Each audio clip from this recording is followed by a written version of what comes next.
pelo Reb Chaim Vital, que era o aluno preferido do Arizal, também com Shmuel Vital, que era o filho do Reb Chaim Vital. No término do livro, ou seja, a segunda parte, uma outra parte, no término do livro ele fala o seguinte: Maseh Shel HaRuach. Eu vou relatar para você uma história do Ruach. Quando se fala Ruach, a ideia aqui é o que nós chamamos hoje dibuk. Não é Ruach o nome da Neshama, que Ruach é tipo dibuk. Assim que ele começa a contar a história, vai contar para vocês o jovem Shmuel Vital. Eu vou relatar para vocês uma história interessante que aconteceu comigo no Egito. E essa história aconteceu com Esther, depois está escrito Taf Mem, ou seja, o nome da moça era Esther. Ela era filha de Rabbi Yehuda Weiser. Já temos o nome da família também. Ou seja, é uma história que tem nome da moça e tem nome quem que era o pai. Ela, 2 meses após de casar, de repente ela começou a se comportar de uma forma totalmente diferente. E uma forma estranha, não era mais a moça que nós todos conhecemos. Um certo dia pediram para mim Shmuel Vital, para eu fazer uma visita para ela. Foi para visitar ela e logo percebi que ela não está bem. O comportamento dela mostrou grandes irregularidades. Eu fiquei em dúvida. Será que é um demônio que entrou dentro dela? Será que é um espírito ruim que entrou? E foi difícil para saber, para poder determinar exatamente qual que é a dificuldade dela. De repente, se ouve que dessa moça tem uma voz que está gritando. E essa voz diz o seguinte: eu sou um Yehudi. E por isso, vão rápido e me chamam Reb Shmuel Vital para ele me curar e me tirar daqui. Depois tem diálogos completos que ele teve com esse ruach, com esse espírito. Ele diz, sof. No final das contas, o que você quer dessa moça, o que você quer que eu faça? E ele falou para mim o seguinte: eu quero que você ache uma forma de concentrar a minha alma e você vai me livrar de eu poder sair desse corpo, porque eu também sou preso nesse corpo. E ele contou o seguinte, que ele é uma alma que está vagando de um mundo para outro e não está achando sossego. E quando ele viu essa moça aqui, Esther, ele achou que isso é um bom lugar onde que ele deve entrar, talvez ele vai achar o sossego. Mas no fim, não se encaixou bem, porque a alma desse Dona Esther aqui rejeitou a alma desse dibuk mesmo e precisava fazer um grande trabalho como ter o dibuk. E ele conta todos os trabalhos da Kabbalah que ele fez, até finalmente ele fez vários tefilot. No fim ele conta qual ano que foi. Hoje, quinta-feira, 26 para o mês do Tammuz, Rei Tov Chavov Litzia, mais ou menos 450 anos atrás. Eu, escritor, escrevi para todo mundo saber que essa história aconteceu comigo para ninguém duvidar o que é, porque eu, para expulsar esse dibuk dessa pessoa, eu tinha que fazer todos esses versículos. Depois ele pediu para a moça levantar uma perna, depois houve um barulho, e falaram para esse demônio aqui, para esse dibuk, lech l'shalom, vai em paz, e salvaram a moça, e desde aquele tempo ela se sentiu bem. Ou seja, isso é um relatório de Reb Shmuel Vital sobre o dibuk que ele tratou. Hoje, que nem eu falei para você semana passada, nós não temos mais esse tipo de problema do dibuk. Quem está interessado para ver pode entrar no YouTube. Alguns anos atrás, 5 anos atrás, em Israel, já falei isso para vocês, houve um grande tumulto. Acharam que um dibuk entrou em alguém, mas depois decidiram que essa pessoa, em vez de um dibuk, está precisando um pouco de psicoanálise. Ela era uma pessoa que conseguiu fazer vários barulhos no mesmo tempo e conseguiu confundir um grande grupo dos rabinos, que ela tem um dibuk, mas depois descobriram que era nada. E vocês podem ver isso aqui no YouTube. Entre e escreve dibuk, vocês vão, ali o assunto foi tão estranho. Pegaram uma moça e colocaram um lenço branco lá na frente, um lençol branco na frente, e ela, como alguns rabinos, os rabinos por trás, estão gritando sobre como dibuk, para depois descobrir que isso aqui foi uma brincadeira de mau gosto, para não dizer mais. De qualquer jeito, hoje nós não temos dibuk, mas Gilgulim temos, e principalmente o que importa para nós é Ibur. Ibur, ganhar uma força de uma outra alma, isso é comum. Quem estuda o Tânia pode encontrar no capítulo 14, onde que o autor do Tânia diz que quando a pessoa, em certas horas, quando está precisando desse tipo de ajudar e apela para isso aqui, ele ganha uma alma que se junta com sua alma. E tem pessoas que de repente se sentem, eu não sei o que aconteceu comigo. Estava tão fraco diante desse assunto, mas de repente, agora alguma coisa aconteceu que eu posso. Essa ideia está muito ligada com o Ibur. E também, muitas vezes, se vê uma pessoa que as ideias que ele está transmitindo é totalmente diferente. Ou seja, ele ficou super inteligente de um minuto para o outro. Ele está brotando com ideias totalmente diferentes. Se sabe, o que aconteceu com essa pessoa? Tipo aquele que nós vimos em 70 línguas, que isso muitas vezes está ligado com o Ibur. Dizer que nós hoje temos a capacidade de identificar quem que é um Gilgul, quem que é um Ibur, obviamente nós não podemos. Mas alguma coisa eu acho que sim é importante. Sim. O Ibur é a alma que viria a nos apoiar em um momento que a gente estivesse com alguma fraqueza. Ou alguma tarefa difícil para executar. Aí eu comentei com o meu filho, que não veio aqui, porque outro dia veio um outro filho, e ele disse que como seria isso se as almas que descem seriam almas que estariam sofrendo. Então, ou seja, tua pergunta é o seguinte, que alma que está pronta para descer aqui, para ajudar uma alma que precisa de ajuda? O que a alma que está descendo ganha? Isso é um estudo aqui de 20 páginas, que também a alma que desce para apoiar uma alma que necessita, também acaba ganhando alguma coisa. Ou seja, nós não podemos esquecer que mencionamos 100 níveis. E é muito difícil uma pessoa ganhar todos. Ou seja, mesmo a alma justa, ela poderia usar esses créditos a mais que ele recebe apoiando uma alma. Ou seja, é um assunto complicado. O que sim importa para nós? Para a gente poder terminar o nosso assunto hoje de uma forma que todo mundo entende melhor. Não cabe a nós saber de quem que nós somos um Gilgul. Quando eu perguntei para você se alguém já descobriu quem que é o Gilgul, isso foi apenas uma brincadeira. Nós não sabemos. E nós nunca vamos saber. Não cabe a nós saber. Podemos sentir que nós somos Gilgulim? Talvez. Algumas pessoas, que nem explicamos semana passada, elas se encontram em uma certa situação. Qual que é o nome que nós chamamos? Déjà vu? Déjà vu. Oh. Ok? Também fala? É francês? Ou seja, muitas pessoas conhecem, você fala, eu já te vi, já te conheço, de onde que eu te conheço? Eu já estive nesse lugar, isso é comum. Depois, segundo vários autores do livro, em cada família sempre tem um que pertence a uma alma do mundo passado. Esse cara não é da nossa realidade. As ideias dele é do nosso bisavô, ele se comporta assim.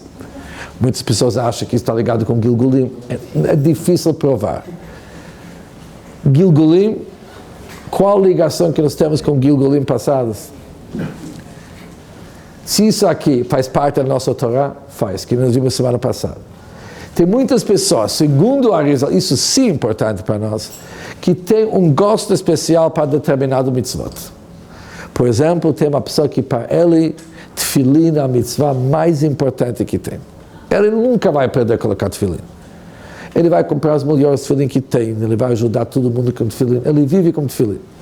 Alguns é para acender velas do Shabbat. Algumas, no caso. Para os outros é ficar numa sukkah. A mitzvah que te atrai demais, provavelmente, é a mitzvah que está ligada com o teu tikkun. Para consertar, porque isso que te faltou numa outra Gilgul, e provavelmente por isso que você veio aqui, por isso você tem tanta sede, tanto interesse de fazer aquela mitzvah. Isso é o primeiro assunto que é importante para nós, uma leitura que cada um de nós pode usar na prática. Mais alguma coisa que é importante. Devemos entender melhor os Nefesh, Ruach, Neshama, Chaya e Yechidah, de uma forma mais prática, para poder pelo menos saber onde que nós somos nesse mapeamento que tem. Ou seja, Nefesh. O que significa Nefesh? Uma pessoa que consertou o seu Nefesh. O que ele conseguiu, o que ele não conseguiu. Uma pessoa que conseguiu consertar o seu Ruach. O que ele conseguiu. É importante entender melhor esses termos, mas isso vamos deixar para outra oportunidade, porque muita informação de uma vez. Nós devemos entender melhor qual que é a nossa meta. Se nós vamos conseguir essa meta, não, isso é uma outra conversa, mas pelo menos saber qual que é o nosso objetivo. Senão, ninguém sabe onde que ele está. Por exemplo, uma pessoa que consertou o nefesh dele. Como que ele aparece? Ele faz o quê e não faz o quê? Uma pessoa que consertou o ruach. Quem que é uma pessoa que consertou o neshama dele? Que tipo de ligação que ele tem com Deus? Como que ele enxerga o mundo? Agora, isso para nós sim é importante. Exatamente qual parte da alma vai descer enquanto, isso é que vamos deixar para uma outra oportunidade. Mas entender melhor o que significa para nós, isso é importante. Por quê? Cada um de nós possui o Nefesh Ruach Neshama Chai Yechidah, e cada um desses nomes, não apenas o nome, é um trabalho a ser realizado. E esse trabalho tem que ser feito. De uma forma ou outra, ela tem que ser feita. Agora, se não vai ser feito, nós vamos ter que ir fazer tudo de novo. Vamos ter que descer. E é melhor fazer de uma vez, em vez de fazer 3 vezes. Por isso, vamos tentar melhor, durante nossas próximas aulas, entender exatamente o que esses termos significam para nós. Porque, na realidade, isso é a dificuldade quando se estuda Kabbalah. Tem muitas pessoas que entendem que Kabbalah é para memorizar 100, 200, 300 nomes, e eles ocupam a cabeça como falando todos os nomes dos mundos, começando da Siyah, acima da Siyah vai Yitzirah, acima da Yitzirah vai Beriah, acima da Beriah vai Atzilut, acima da Atzilut vai o mundo do Keter, o Keter se divide em Atik, Yominar e Hanpin, acima disso aqui é outro mundo que se chama Akudim, acima da Akudim é outro mundo que se chama Adam Kadmon, depois começa o mundo do Tzimtzum, antes do Tzimtzum começa Yachid Echad Kadmon, vai ficar aqui falando 100 nomes, uma atrás da outra. Mas o que esses 100 nomes significam? É a mesma coisa de pegar um livro telefônico e memorizar 3 páginas. E a pessoa, o que ele fez? Testou a memória dele? O que isso nos oferece? O que nos oferece quando vamos saber sobre todos os níveis que tem nos Gilgulim? Nós vamos sair daqui sabendo o quê? Agora temos um grande conhecimento. Vocês vão falar que vocês foram na aula do Gurari, e ele trouxe o livro dos Gilgulim da Arizal, e ele explicou o seguinte. Teve uma pessoa chamada Adam Rishon, onde chamado dele foi para Moshe Rabbeinu, o rua dele foi para Hevel, e a outra foi para Eliyahu Hanavi, isso foi para Hanoch, isso foi para Yosef, assim tudo foi dividido, foi consertado. Uma grande informação. Depois estudamos sobre Nefesh Ruach Neshama Chai Yechidah. E tem os mundos que correspondem a Atzilut B'Yetzer. Isso que nós vimos no início da nossa aula. Isso não significa entender o que é um Gilgul. Aqui entendemos os endereços. Agora vamos entender o motivo do Gilgul. Uma pessoa, quando desce para o nosso mundo, ele desce já com um plano. Já desce um trabalho para ser feito. E esse trabalho é bem detalhado, onde que a pessoa pode se dar nota. Ele pode pegar do fim da ano, antes de Rosh Hashanah, e falar como que é meu Nefesh, como que é meu Ruach, como que é meu Neshama. E lembrando que cada um deles possui 20 níveis, pelo menos. Ou seja, como que é meu Nefesh da Siyah, como que é meu Nefesh de Ruach da Siyah, como que é meu Nefesh de Neshama da Siyah, como que é meu Nefesh da Chayah da Siyah, como que é meu Nefesh de Neshama. Ou seja, e depois começar com todos os outros níveis. O que significa cada um desses termos? Apenas um nome. Agora, vamos dizer o seguinte. Uma pessoa que fez todos os mitzvot que está escrito na Torá. Fez porque tem que fazer. Deus mandou. Mas ele não possui, ele nunca conseguiu despertar sentimentos de ahavá, amor e referência para Hashem. Como que uma pessoa assim? Uma pessoa assim nem começou a trabalhar o seu ruach. Tem pessoas que servem a Hashem porque eles têm muito medo de Deus. Medo. Eles conhecem que Deus é grande. Tem uma carta comprida do 6º Rebbe de Chabad para sua filha. Ele diz, antigamente, as pessoas, antes de rezar, eles iam onde que o Hazan, na sinagoga, está escrito Shiviti Hashem lenegdi tamid, que Deus sempre à nossa frente. Agora eles iam fechar os olhos. Naquele tempo, eles tiveram muito medo, diz o Rebbe, do búfalo.